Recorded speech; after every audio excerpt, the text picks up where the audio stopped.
A British hacker accused of breaking into Pentagon and NASA systems has lost a court appeal to avoid extradition to the United States. Gary McKinnon's defense team has argued that the U.S. authorities are likely to make an example of the case and punish him with the largest possible sentence of 60 years in a maximum security prison.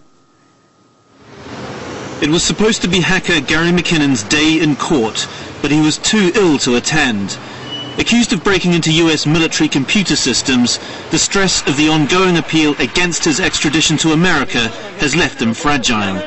His mother is less so, and arriving at the Royal Courts of Justice, she predicted the case would not go well for her son. I wasn't very confident because I feel that our government is more intent in pushing this treaty and sending people away with no evidence than actually standing up for the rights of British citizens. Their appeal against extradition failed, their argument that he had been diagnosed with autism rejected. The National Autistic Society says extraditing him could have a devastating effect. A lot of people with Asperger's syndrome suffer mental health problems because of lack of support, particularly when they're away from their support networks, which they so desperately need, and that's what we're so worried about in this case. Although Friday's hearing was unsuccessful for the McKinnon team, they're not finished yet.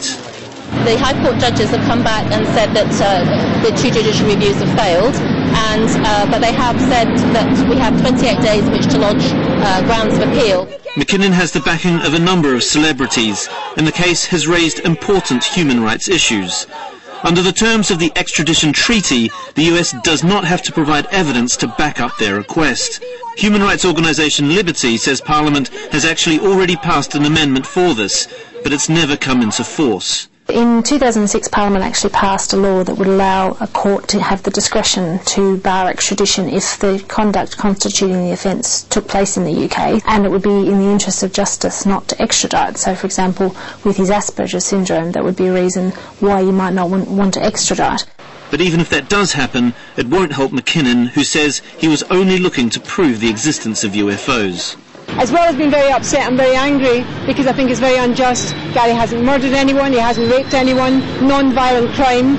Robert Gates says there's tens of thousands of intrusions into the Pentagon every month. Why should Gary be victimised because he actually admitted to computer misuse without a lawyer? Why should he be discriminated against? It's wrong.